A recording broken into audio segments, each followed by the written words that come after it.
y nos comentan que ya está con nosotros Daniela Pastrana. Marta Olivia López andaba, como siempre, ya sabe, esa mujer es todoterreno, así que andaba manejando, tratando de llegar ahí un punto para que pueda tener una buena conexión. Así que, pues bueno, ya veremos, ya estaremos enlazándonos también en otro momento. Ojalá se pueda conectar Marta Olivia López. Ya se encuentra con nosotras y nosotros, Daniela Pastrana, quién sabe en qué cuarto está ahora. Mira, se ve todo amarillo. Este, Verde, verde, verde. verde. Llegué, llegué Bueno, corriendo aquí a la tierra adentro. Ni siquiera tuve chance de subir porque, porque venía de un lado donde se oía muy mal, todo, estaba muy mal, y entonces dije, corro allá. Yo estoy aquí abajo en tierra adentro. ok. Ah, entonces el verde de tierra adentro. El Sí, amarillo, es, ¿no? Amarillo, pues ok. es los dos. Es aquí un lugar que dije, bueno, qué bueno, me salvaron la vida, porque sí estaba en un lugar donde no, cerca, pero donde no se oía nada. Ya, pues muy bien, mi querida Daniela, bienvenida. Pues ayer fue el cierre de campañas y hubo golpeteos por todos lados. La última recta, los últimos 2, 3 días, pues denuncias por todos lados, pero mensajes ahí interesantes de Clara Brugada y de Claudia Sheinbaum. Y comentábamos hace un rato que el discurso también de Clara Brugada, que no había que echarlo en saco roto porque fue un discurso donde se sale de la Ciudad de México y da un discurso mucho más amplio, más completo al nivel nacional. Así que, pues un cierre interesante de ambas candidatas. ¿Qué decía al respecto? Sí, sí está interesante, es extraño porque yo no fui, es la primera vez en muchos años que no voy al cierre, me tocó más bien estar de este lado, pero los que fueron, que eran Duilio, Alejandro, decían que sentían como que había sido mucho más emocionante el arranque de la campaña, ¿no? Lo percibían como más acartonado. Pero a la distancia, a mí los mensajes me parecieron muy interesantes, los dos. Yo vi a Claudia Sheinbaum emocionada, extrañamente emotiva en la parte esta en la que dijo, yo me comprometo a poner mi alma en este proyecto y a continuar y a seguir el legado de López Obrador. Yo la vi muy emocionada y me llamaba mucho la atención esto, a pesar lo de Claudia, que más allá de los 20 puntos que no nos sorprendían, son los que ya ha estado diciendo ella y también son los que ha estado diciendo el presidente López Obrador durante muchas conferencias. Eh, una cosa que me llamó la atención, uno, esta refrendo al gobierno de López Obrador, decir, yo voy a continuar su legado, o sea, no se asusten, voy a seguir como por esa línea de privilegiar primero a las personas que tienen más desventajas en nuestra sociedad, ¿no? Ese fue como uno de los dos grandes mensajes. Y el otro que se quedó en un párrafo, pero que a mí me parece que era muy importante porque era como también mensaje a la oposición en el que decía esto, que es, concebimos un México plural y diverso y democrático, sabemos que el disenso forma parte de la democracia y que aunque la mayoría del pueblo respalda nuestro proyecto, nuestro deber es y será siempre velar por cada uno de los mexicanos sin distingos, ¿no? Y ahí habla de caminar en paz y en armonía y sin discriminación. Es como un llamado a ver, dejemos de pelearnos. El problema es que como que no vimos que hubiera eco o que haya mucho eco por estos días en el lado de la oposición, ¿no? Ya ahorita les estaba compartiendo unas imágenes que me mandaron personas, amigos que viven en Coyoacán, que amanecieron con unas propagandas en la puerta de su casa, bueno, en una de ellas, bajo el garage, y que dices, bueno, no le escucharon el mensaje ese de que vamos a caminar en paz y en armonía y sin discriminación y a pesar de los consensos, porque lo primero que hicieron fue romper las reglas, ¿no? Pero sí me parece que es un mensaje interesante en esos dos sentidos, como ya en un plan ya más de alguien que se asume o que sabe que tiene una ventaja importante en las encuestas y que más bien está llamando como a la construcción, sí refrendando el proyecto del que ella ha insistido que es continuidad. Y en el caso de Clara, pues como bien dices, eso era también muy llamativo. Clara también habló, de hecho utilizó la palabra reconciliación, que a partir del 2 de julio va a empezar como este proceso de reconciliación. Yo no lo veo tan claro como ellas, pero sí tenía este mensaje como que justo como bien dices, se salía de la Ciudad de México, no nada más estaba concentrado en decir, en la ciudad vamos a hacer esto, sino como un mensaje, yo digo, más político, más con una línea ideológica o con un planteamiento ideológico sobre el proyecto de continuidad de López Obrador. Muchísimas gracias, Daniela. Pues ya aquí está Marta Olivia. Muy buenos días, Marta Olivia, ¿nos escuchas? Sí, yo los escucho muy bien. Yo estoy habitual. Espero, ¿me están escuchando bien? ¿Me ven bien? De repente te cortaste un poquito, pero esperemos, te ves muy bien y además Gracias. te escuchamos bien, pero un poquito cortada de repente. Marta Olivia, bienvenida y pues tu opinión, tu balance sobre este cierre de campaña en la Ciudad de México, pues el de Claudia Sheinbaum, pero también no olvidemos que Xóchitl Gálvez se fue casi a cerca de las 12 de la noche a la casa de sus abuelos y que también sería interesante analizar estos cierres que tuvo ella el día de ayer y también lo que vivió aquí en la Ciudad de México, Maynes, pues que fue muy particular este cierre de campaña pues en este espacio y con estos grupos de rock que también me parece que hay que analizarlos. Adelante, Marta Olivia. Sí, me parece que cada uno de ellos, definió y estuvo en la misma congruencia que lo hizo durante su campaña.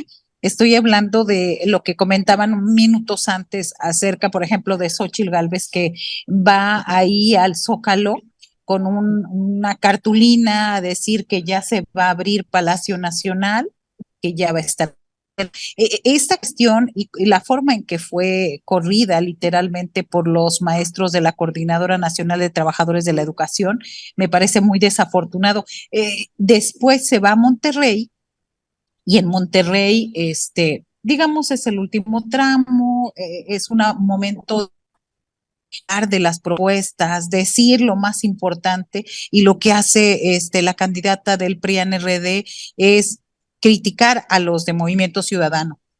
Me parece que ese tipo de desaprovechar las oportunidades, o sea, da la impresión o que no tiene asesores o que no tuvo asesores en la campaña, porque a quién se le ocurre soltarla y decirle que se vaya al Zócalo a hacer esto. Entonces me parece muy desafortunado. Creo que un video a favor de los maestros, que obviamente no se les ocurrió o no les nació, o con un mensaje de empatía muy directo dirigido a los maestros, hubiera sido suficiente, pero no.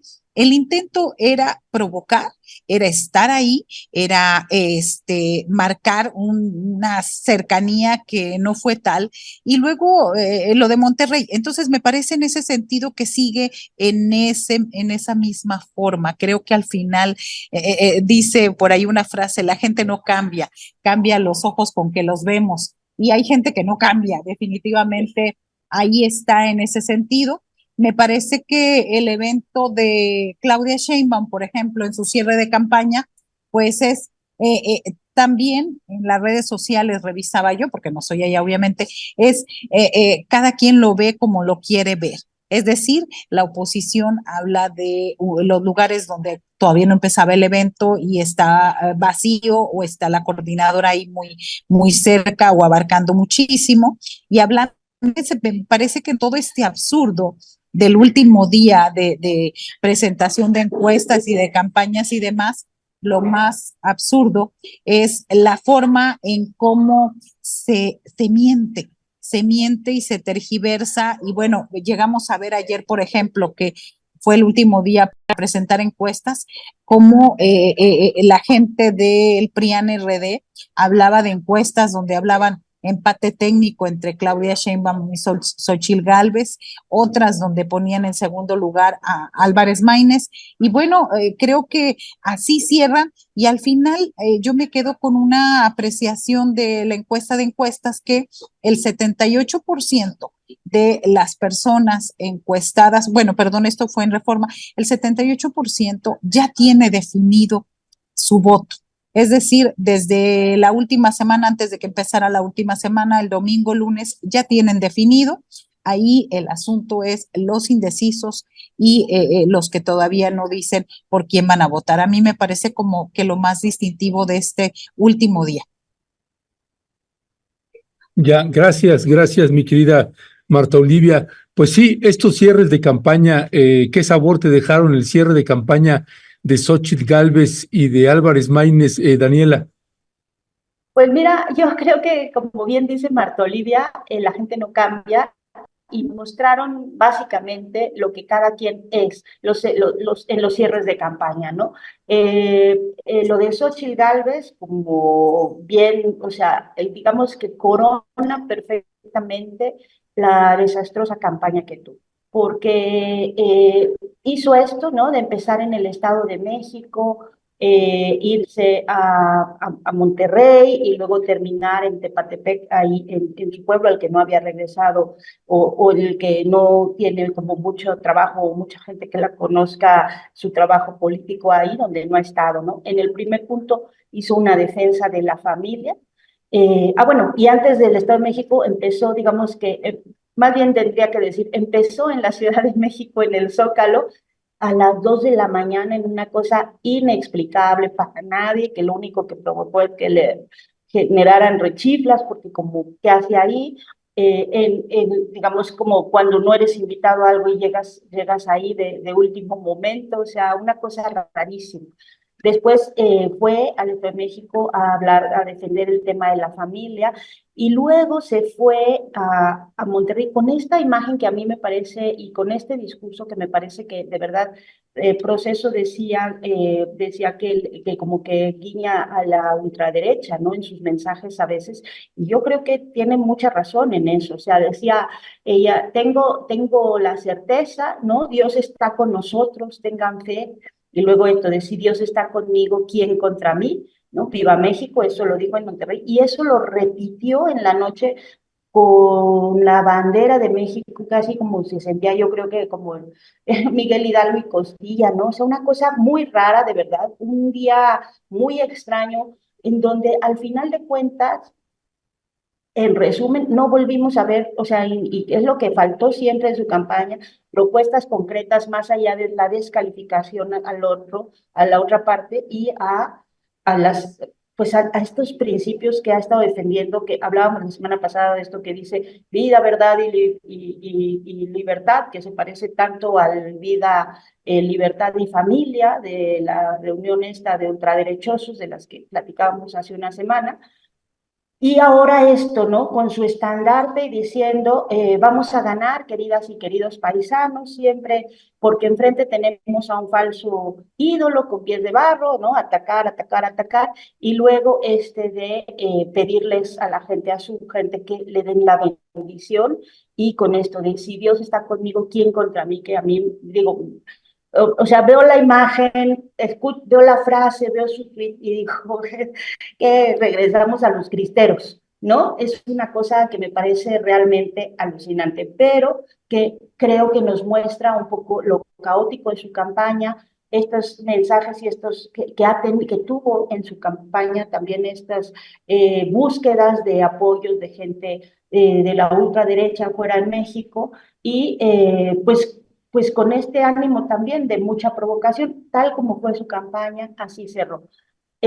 Taboada ha tenido otra estrategia, ¿no? De mostrarse o de desmarcarse un poco, y que estuvo en el Ángel, que es lugar emblemático para el panismo y también para los fanáticos del fútbol, pero es el Ángel, la columna de la Independencia, y ahí cerró con los locales, hablando, por supuesto, igual que en el último debate del apocalipsis en el que estamos en la ciudad, que no funciona nada y que él va a venir a salvarnos, por supuesto.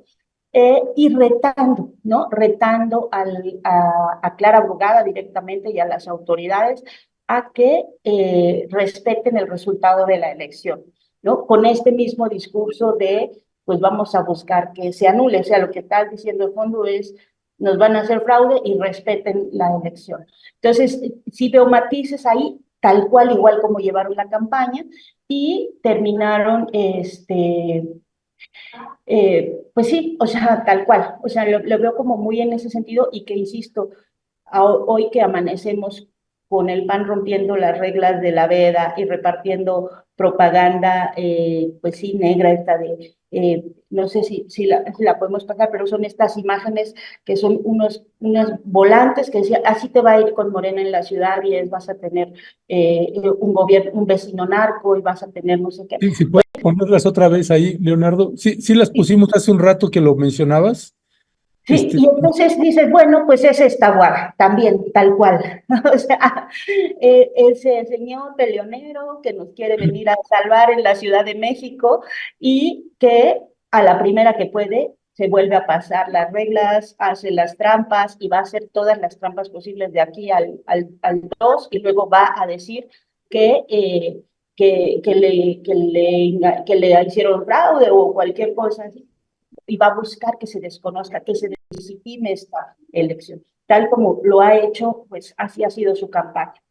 Y en el caso de Álvarez Maínez y de Chertorivsky, o sea, y me refiero a Chertorivsky porque es igual el candidato acá en la Ciudad de México, Salomón Chertorivsky, que la noche anterior puso en redes, mañana voy a hacer un mensaje, a dar un mensaje súper importante.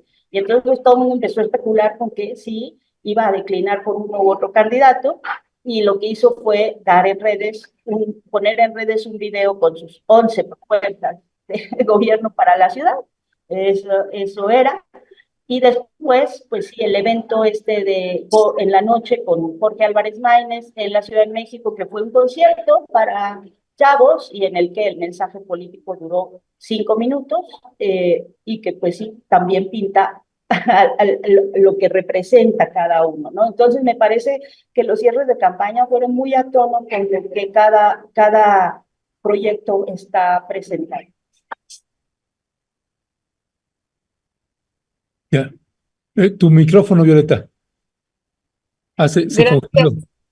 Gracias, Daniela. Pues este Maines Capital Fest, que hay que decir, pues que se caracterizó por cerveza, marihuana y pues por el rock, y que también es importante analizarlo también así abrieron, recordemos, pues este encuentro con las cervezas, cómo abre y así cierra.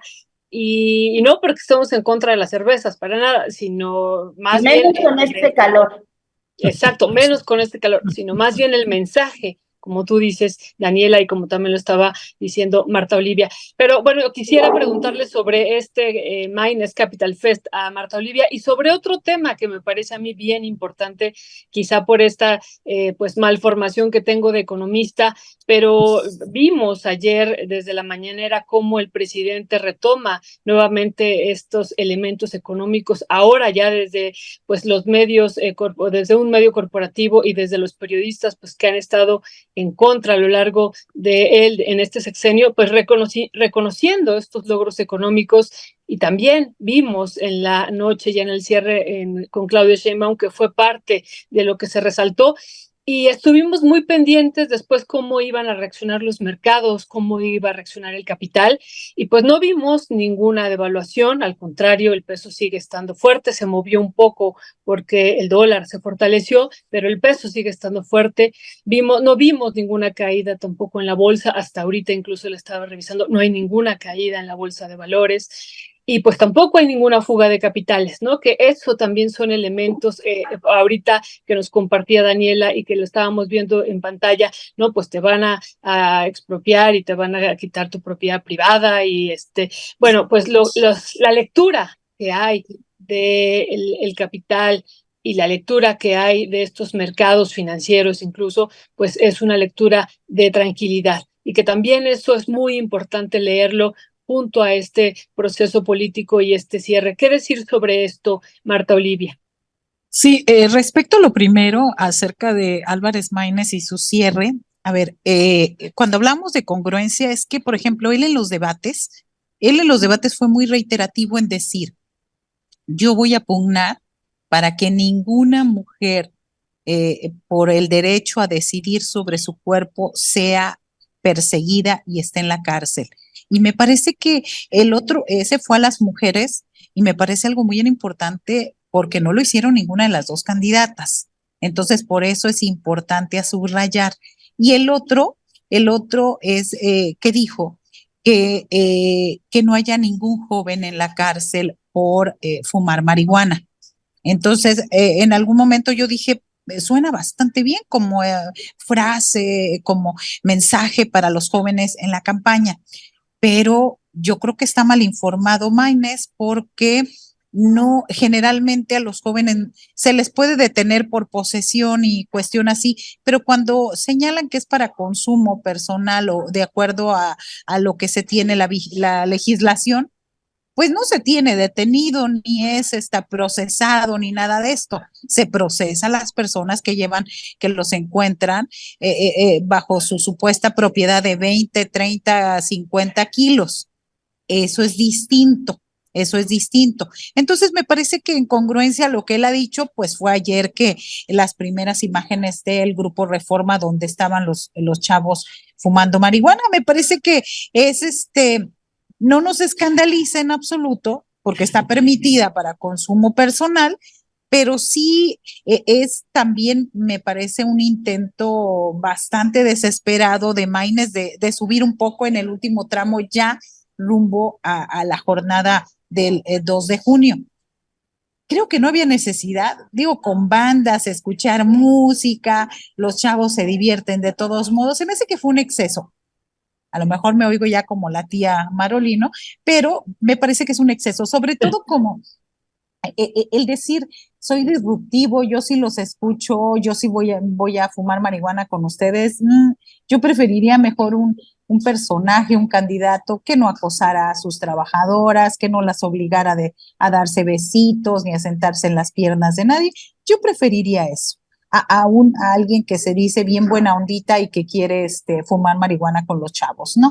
No había necesidad con ese agregado. El alcohol, o sea, es imposible no sustraernos a lo del alcohol. Tal vez sea una hipocresía, sí, tal vez sea, pero forma es fondo. Entonces, no está legislado todavía ciertas cosas. Creo que no había necesidad. A lo mejor el impacto y lo que quería Álvarez Maínez era precisamente eso, que hoy, el día después, aunque no podamos estar hablando de ninguna campaña, sí podamos analizar y que esté nuevamente en el centro de la conversación, hablando precisamente de ese cierre polémico de ayer. Entonces, me parece eso respecto al mensaje de lo que hablabas de los mercados financieros. Creo que ahí López Obrador es un maestro de la propaganda y el mejor propagandista de López Obrador se llama Andrés Manuel López Obrador. Entonces, tiene bastante el pulso, cómo están las cosas, cómo se van a mover, y la verdad es que no se movió nada, ¿no? O sea, todo sigue en santa paz, el peso sigue ganando terreno, peso sigue, tenemos un superpeso, tenemos unos salarios que subieron, lo que no habían subido en 30 años de gobiernos del PRI y del PAN. Eso es lo real y eso es lo que ve la gente y es en lo que le impacta directamente, ¿no? En lo que le impacta. Entonces, creo que a mi parecer esto fue lo más importante. Ya, gracias, Marta Olivia. Daniela, ¿cuál es la percepción que tienes de este INE que ya no está Lorenzo Córdoba, que ya no está Ciro Murayama y que pues viene la gran prueba de fuego también para el Instituto Nacional Electoral, presidido por la señora Tadei, y una corriente ahí pues muy anti-López Obradorista que sigue operando dentro del INE, otra que está un poco más neutral en ese sentido? ¿Cuál es la percepción? ¿Tenemos árbitro o sientes que el árbitro está inclinado hacia un lado? ¿Cómo lo estás viendo? Bueno, o sea, el árbitro no ha tenido las mejores, no llega a la elección con las mejores cartas de presentación, porque en estos 6 meses de este año, pues hemos visto que no ha logrado detener muchas cosas, entre otras esta campaña de narcopresidente y narcocandidata 1852, en todas sus versiones, en todas sus modalidades, la dejó llevar, la dejó crecer, ha dejado crecer esto del Go Negative, ¿no? Estas recomendaciones de Jorge Castañeda las ha dejado extender, todavía hemos visto también, no nada más cosas o excesos de la oposición, también hace 2 días o un día empezaron a llegar por teléfono un montón de mensajes de la propaganda del Partido Verde diciendo Claudia Sheinbaum y Omar García Harfuch que van a defender las propuestas del Verde, y uno dice, bueno, ¿y cómo consiguen toda la base de datos de todo de los teléfonos de la gente, ¿no? Que además son cosas que el Verde ha acostumbrado a hacer en las elecciones anteriores con los influencers y eso. Bueno, eso ha estado todos esos excesos no han sido regulados, se concentró mucho en el tema de las mañaneras, como si eso hubiera sido el único tema relevante a atender de todos los excesos y cosas que no debieron ocurrir en esta campaña, y no debían haber ocurrido porque enrarecían todo lo que tenía que ver con el ambiente político y la posibilidad de tener realmente una discusión seria sobre las propuestas. Entonces, también dejó pasar estos spots que son muy violentos de estos últimos contra el movimiento ciudadano. En general, creo que ha dejado pasar muchas cosas. Pero a mí lo que más me preocupa, Ernesto, tiene que ver con el tema de los funcionarios de casilla. Hasta hace 10 días teníamos los reportes de que todavía faltaban varios miles de funcionarios de casilla confirmados.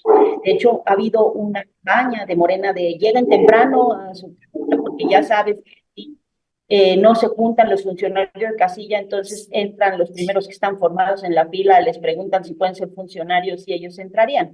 Y eso ha sido porque está la información de este hueco. Lo último que dijo Guadalupe Tadei es que ya los tenían, entonces esperemos que eso sea, porque eso va a ser muy importante. El único partido que logró tener representantes de casilla en toda, o sea, acreditar los representantes de casilla en todas las casillas es Morena. Y me parece muy paradójico que que haya más representantes de casilla de un partido político que funcionarios electorales confirmados, ¿no? Y eso debe ser un motivo de análisis profundo sobre las causas de por qué la gente o no quiso participar o tuvo miedo o qué es lo que falló en este proceso.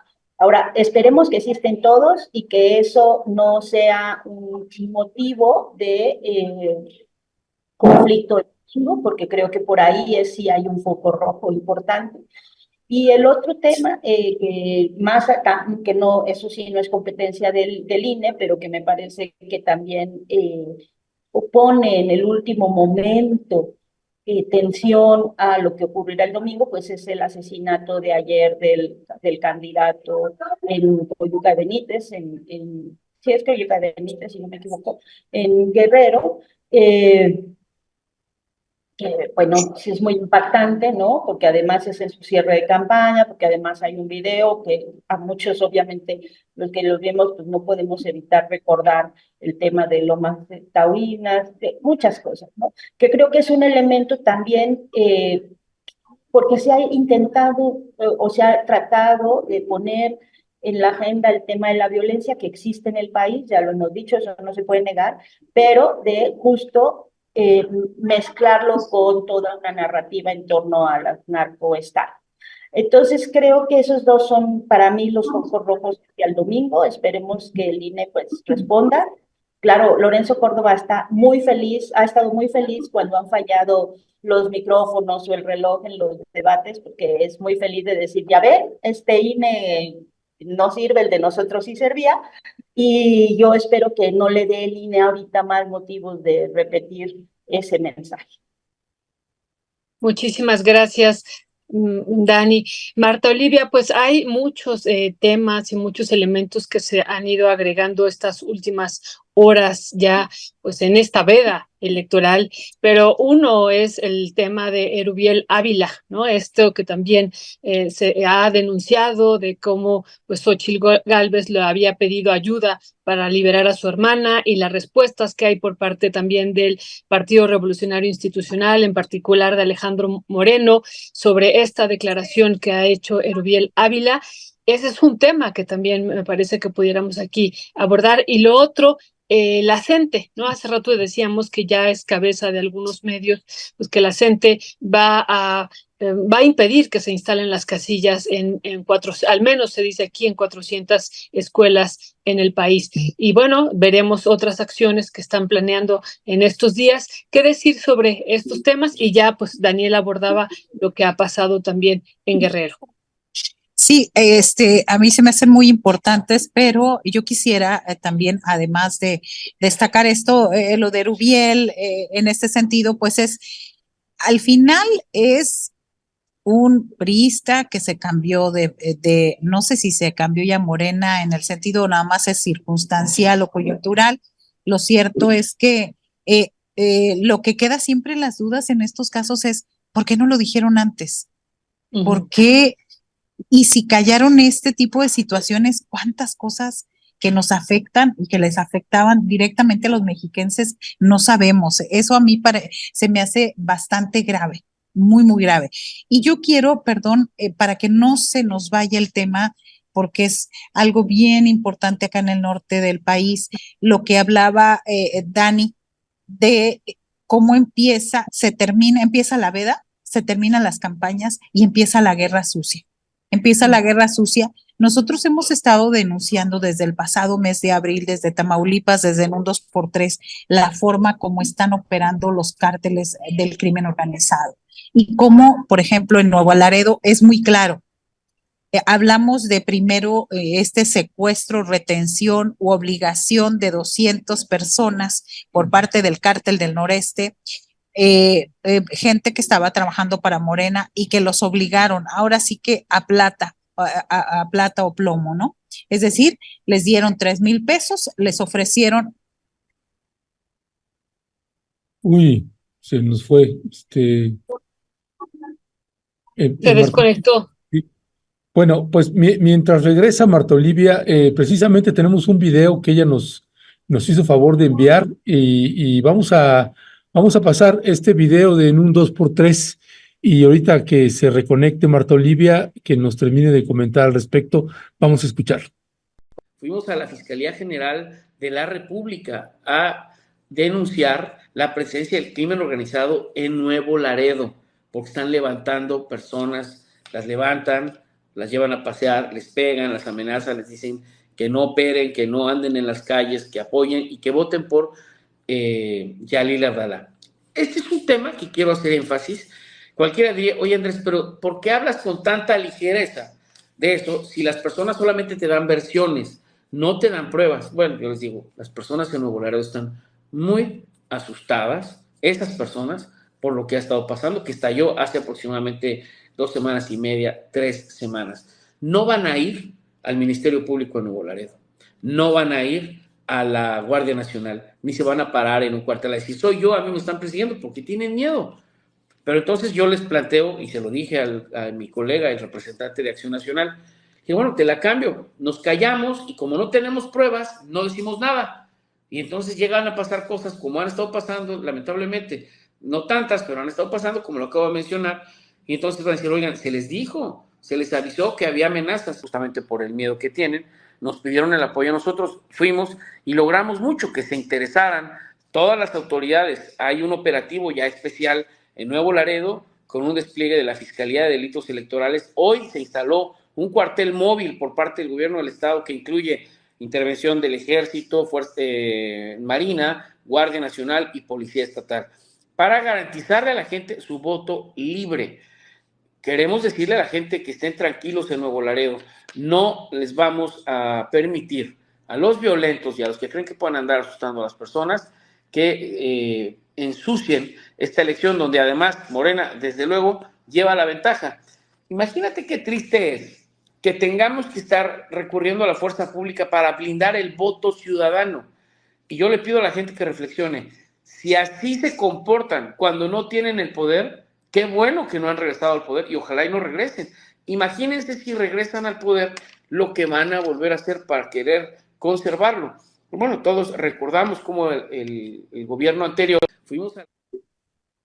Y bueno, gracias Ernesto, gracias, ya regresé, entró una llamada, aquí estoy conectada en el celular.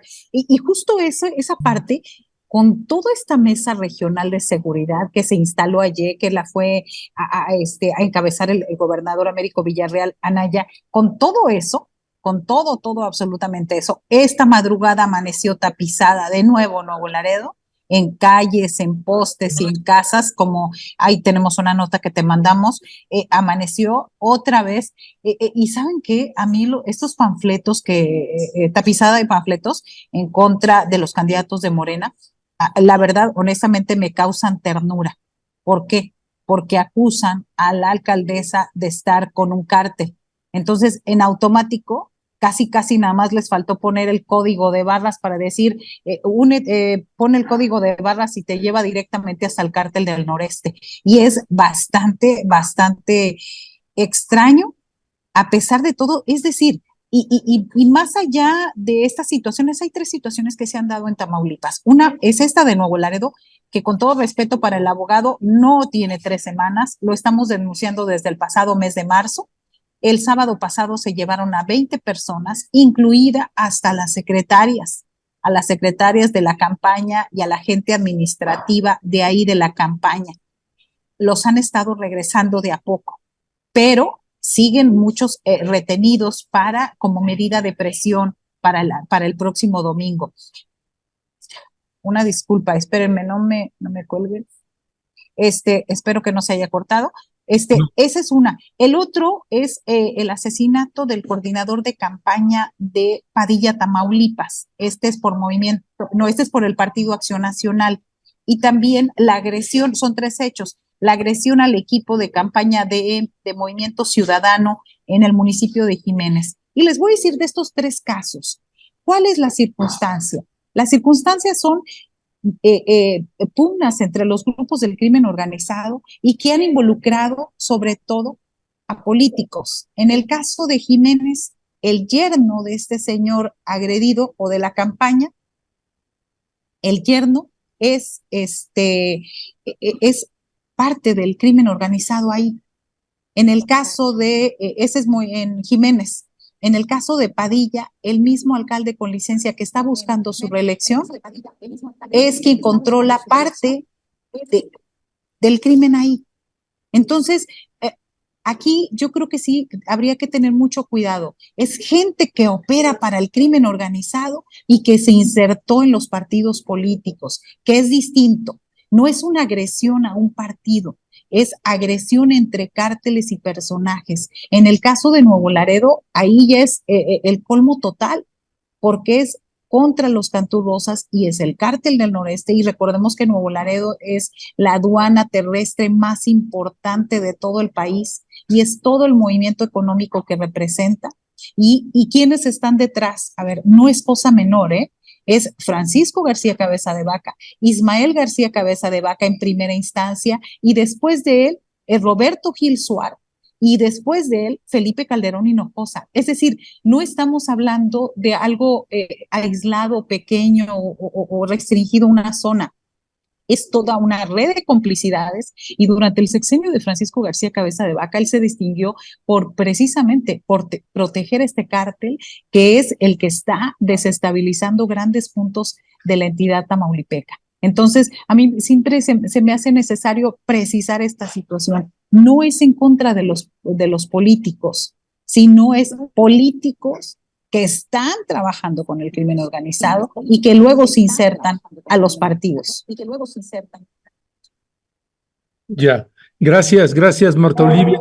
Pues sí, esto es todo un tema, la cuestión de la violencia. Hemos visto la incidencia que tienen en varias entidades de la República Mexicana, pero en el estado de Tamaulipas se cuece aparte. Además, hay algunos municipios donde se ha planteado que pues los candidatos y las candidatas o los pone el cártel del noreste o los pone el cártel del Golfo, y si no es eso, Daniela, ¿Es la pugna entre las corrientes dentro de los partidos o es la pugna entre las alianzas? ¿No? Una cosa es que tengan una alianza al nivel nacional y otras en las entidades federativas, si la hay, si no la hay, y luego quién es el candidato que elige, sea el verde ecologista, sea el PT o sea Morena y una corriente política que no está de acuerdo. Pero cuando aquí hablamos, como bien señala Marta Olivia, de intervención de cárteles en una elección, pues estamos hablando de otros pisos. ¿Qué decía al respecto? Totalmente de acuerdo con lo que dice Marta Olivia. Y yo les quiero comentar, miren, yo estuve siguiendo porque hubo varios, digamos, seguimientos a la violencia política que hubo en esta campaña. Seguimientos a la violencia política que hubo en esta... Ay, ¿qué pasó? Como No que sé me... si no. Entonces, sí, o sea, no es la primera elección en la que tenemos asesinatos de candidatos. Lamentablemente esto ya ocurrió en elecciones anteriores, es parte de la violencia que tenemos desde 2008, 2007 en el país, que se fue extendiendo a también los procesos electorales. Y hay varios que empezaron a hacer como seguimiento muy puntual de los asesinatos que hubo este año. A mí yo fui siguiendo varios y al final creo que la que hizo Animal Político fue la más completa y tiene varios datos su recuento final, fíjate. Dice, bueno, que para ellos, según su conteo, fueron 32 personas asesinadas, de las cuales 29 correspondían a personas que buscaban cargos municipales. 25 eran presidencias municipales, 2 una regiduría, 1 una sindicatura y 1 una concejalía. Los otros 3 eran una candidata a senadora, uno a diputado federal y otro a diputado local.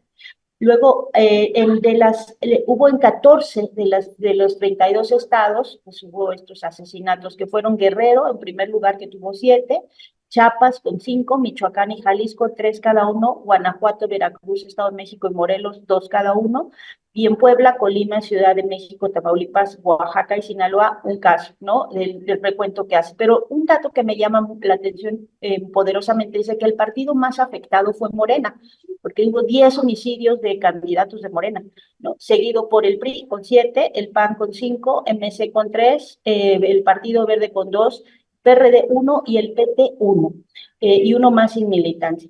Ese dato, a mí, ¿qué me dice Ernesto? Primero, que justamente es algo que afectó a todos los partidos políticos, o sea, no hay uno solo que no se hubiera visto afectado con esta violencia política, y el otro fue que el partido más afectado sea Morena, porque, bueno, pues cuando justo te quieren lanzar esta idea que ayer tristemente, es que a mí me parece muy lamentable, y lo he dicho todo el tiempo, el uso político de la violencia, cuando te quieren decir, no, es que miren cómo ellos son muy malos porque están matándonos, o sea, están matando a nuestros candidatos. En realidad es el partido que tuvo más afectaciones con esto, en este proceso, ¿no? Y más personas que pues fueron asesinadas. Entonces, yo creo que, como bien dice Marta Olivia, aquí el tema tiene que ver más bien, es al revés, no es que los maten por competir en un partido, sino que ya hay un problema en ese lugar de infiltraciones de grupos criminales en distintas estructuras de la sociedad, ya sean las políticas, ya sea el gobierno, y eso deriva al final en esta violencia política. Muchas gracias, Marta Olivia. ¿Me escuchan? Sí. Sí, me escuchan. Gracias. Es que yo las dejé de escuchar desde Marta Olivia, ya no escuché, tuve un problema aquí, pero muchísimas gracias. Marta Olivia, con esta importante denuncia y en este video que nos compartiste, que es realmente importante porque vemos pues lo que está pasando también en este espacio, en el norte del país, y bueno, vemos en otros espacios también, pero ¿qué esperar para este domingo? Y bueno, pues siempre, como tú dices, está ahí el fantasma de cabeza de vaca. También eso lo fuimos dando seguimiento a través tuyo. También, ¿qué esperar después de este proceso electoral con este personaje? Pues a mí me parece que esperar la participación ciudadana, de la manera que cada quien desee votar. Siempre he comentado en un tiempo, 2007-2010, fui consejera estatal electoral o consejera ciudadana, que era la figura antes, y siempre he dicho eso: participar, no importa por quién vote, no importa si quiere votar a favor de uno, a favor de otro, de uno registrado, a favor de anular, a favor de lo que sea, pero son los mecanismos ciudadanos que tenemos en esta democracia. Podemos perfeccionarlos en otro momento. Perdón, me veo como que estoy rara aquí. Bueno, se pueden perfeccionar legislativamente después. Ahorita es la forma que tenemos: ir a votar. No dejemos, yo sí, un llamado muy personal, no dejemos que otros decidan por nosotros. Veía yo un meme hace 2 días y decía que andaban buscando en todo el país guardias en los panteones. ¿Por qué? Pues para evitar que salgan a votar los muertos el próximo domingo. Literal, no permitamos que decidan que esta situación, incluso lo que decía el abogado García Reper, que están, qué bueno, sí tardaron mucho, porque la gente está muy molesta en lugares como Nuevo Laredo, porque están, pero ahora ya están pasando el síndrome contrario. Ahí en Nuevo Laredo están amenazando periodistas. Hay compañeros y hay medios digitales que decidieron: no vamos a publicar ni de uno ni de otro, no nos queremos meter en problemas. ¿Por qué? Porque es muy grave, pones en riesgo hasta la vida.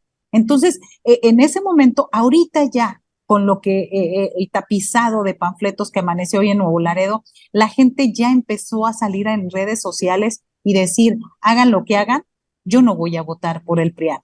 Hagan lo que hagan. Ya ha sido tanto que está pasando el efecto contrario. Ya no les causa miedo. Lo que puede pasar, y eso habría que verlo, es la baja afluencia a las urnas.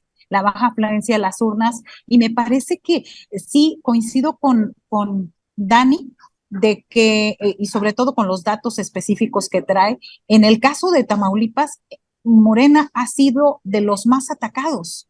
Morena ha sido, y me parece que no ha habido una estrategia para contestar.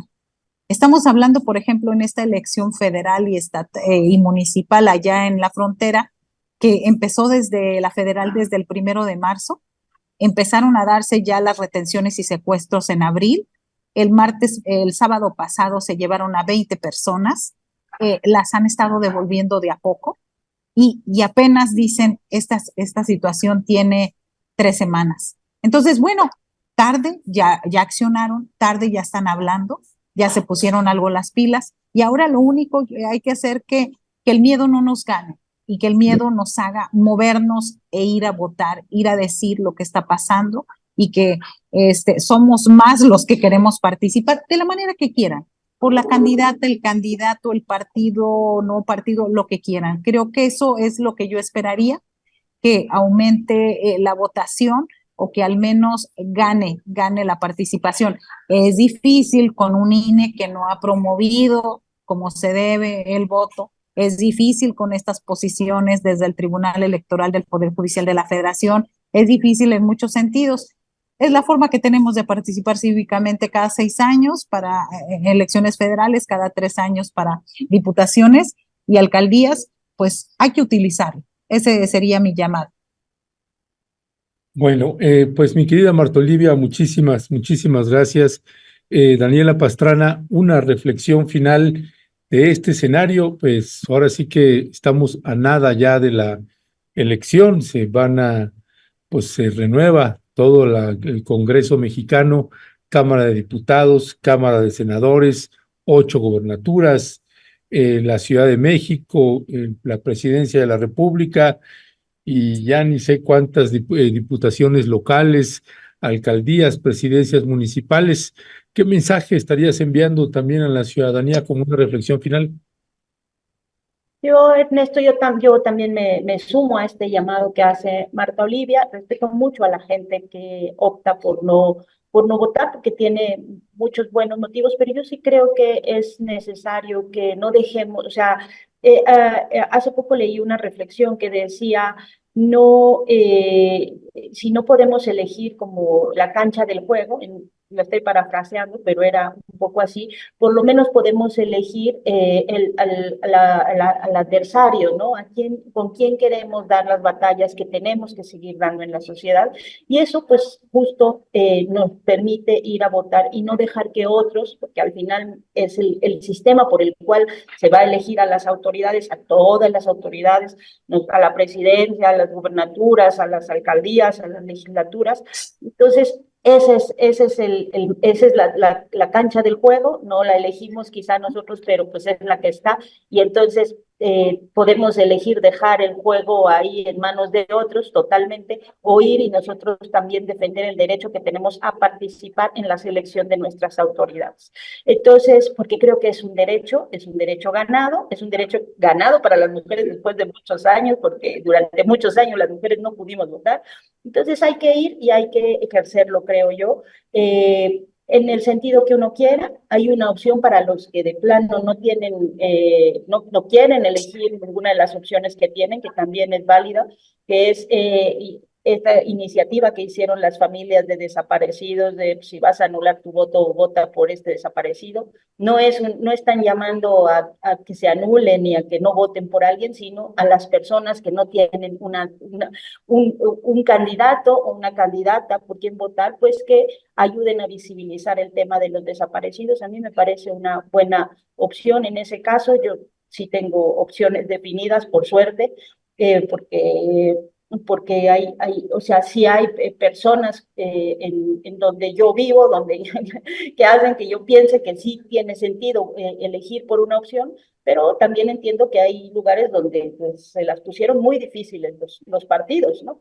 Entonces creo que pues hay que salir a votar. Y más bien mi llamado, Ernesto, y creo que va a ser fundamental, el trabajo que hemos estado haciendo desde medios independientes, de Rompeviento, de 1, 2, 3 por Tamaulipas, Pie de Página y todos los medios independientes, que seguramente vamos a estar el domingo con todas las antenas puestas, con todos los micrófonos abiertos, para que pues junto con la ciudadanía podamos hacer un buen ejercicio de vigilancia electoral, y que también ayudemos y aportemos a que la sociedad, o sea, a que el derecho de las mayorías, en lo que definan las mayorías, sea lo que esté garantizado independientemente del trabajo que hagan las autoridades electorales, que nosotros también podamos ayudar a hacer este trabajo de vigilancia con la ciudadanía. Entonces, pues creo que eso, a estar participando,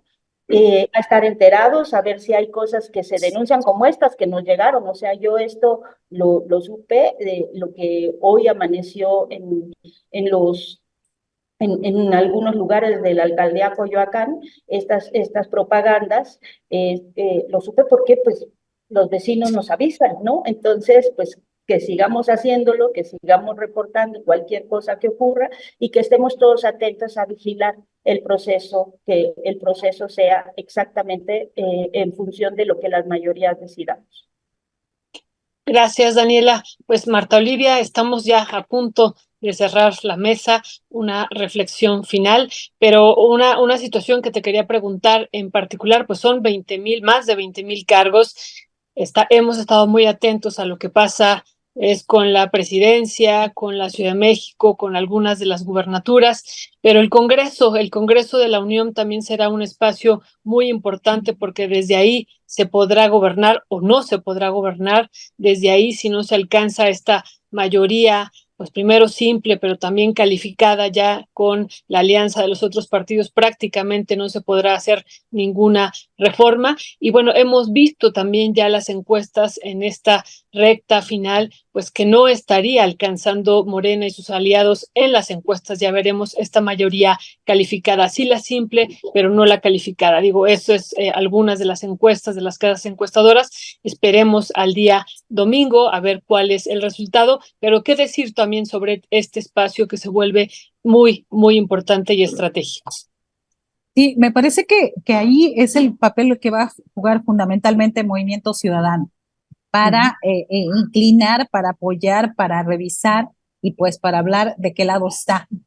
Me parece que ya en los debates presidenciales ya se ha notado que se inclina más hacia la izquierda o hacia la opción de Morena y al PT y Verde. Me parece que ahí lo tiene muy claro.